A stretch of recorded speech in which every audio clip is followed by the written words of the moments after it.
meetings and issues, and most of that's focusing on long-term care, which from the earlier media briefings today is the focus that we're really working at over the last 48 hours, especially more than we have in the week before, because we have been working at it steadily for quite a while now, trying to understand all the aspects in it, how it is evolving.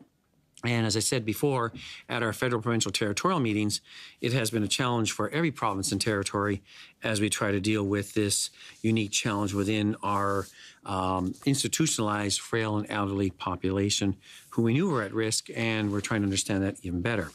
But let's talk about the numbers first. Right now we have 8,447 confirmed cases of COVID-19 in Ontario at this time. And that's an increase of 494 confirmed cases from the previous report. I'll talk about that in a moment. Most of those, again, we see this trend here in Ontario where the females actually are 10% higher than the males in the frequency of COVID positive testing. Nevertheless, as I said before, at the national level, it's the males who dominate in the aspect of cases as well as in deaths. So it's an interesting difference here in Ontario. 40.9% of the cases are 60 years of age and older.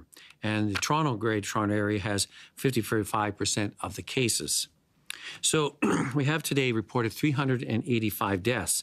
And that's an increase of 51 deaths, unfortunately, from the previous report. And these are ones in our IFIS, or Integrated Public Health Information System.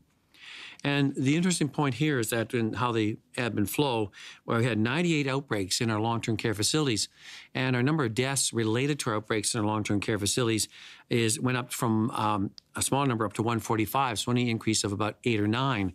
So that 51, only a small number of those are related to our long-term care outbreaks, as some may assume that they all are, but they aren't, and a number are still related to our community cases. Some, unfortunately, in hospital, and a wide age variation that have succumbed to the illness in that sense there.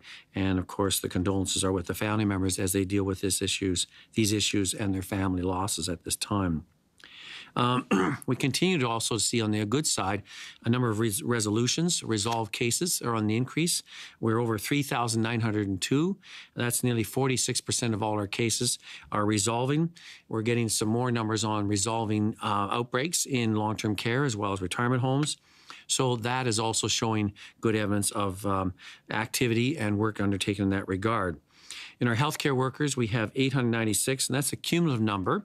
And again, we're trying to look at that one and see if we can segment that data a little bit better to understand how many were acquired in which institutional, which setting, and under what aspects, because it's more informative to say if they have been involved, is there any pattern to it? Is there needs to investigate further for infection prevention control lapses or issues therein?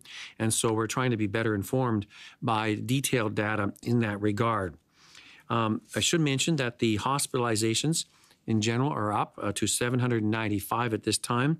Still a large number of beds are available as our occupancy rate remains low in the hospitals, just in the mid-60s%. And that means we are well prepared for an inflow, if there was, of cases. Our ICU numbers dropped a little bit. Again, I would say it's more plateauing at around 254. And the inpatients in ICU on a ventilator also dropped by 11. That's a bit more significant. And that's at about 188. So we have capacity in ICU. We have capacity left over in our ventilators at this time. And as we're trying to watch to see is this continuing plateauing of these cases in the hospital, in our critical care sector, does that indicate that we have reached a peak? And we're coming down, yes or no? We're still waiting for the updated numbers from our modelers to get an idea, have we actually reached that peak or not in regards to especially critical care. From the laboratory testing, so far we've completed 119,092 tests, and we have 6,010 tests were completed in the last 24 hours, and we're shifting to a new way of adding these numbers up on a 24-hour clock, we have current under investigation with those 4,429. And while that seems like a larger number, now we're dealing not just with the pending ones in Public Health Lab Ontario, but all the labs. And each one has tests that arrive and queue up. And so the cumulative total is not meant to be, there's a backlog. That's just what they're putting through processing right now. So our number of tests overall are coming in at a higher rate, and we are encouraged by that in one way. I will mention that when you looked at our numbers of the 494 cases, and as I talked about last week, I anticipated that our numbers after we get through this travel phase would start to plateau and come down. And I was surprised that our numbers have stayed up in the mid 400s, upper 400s, even today, 494.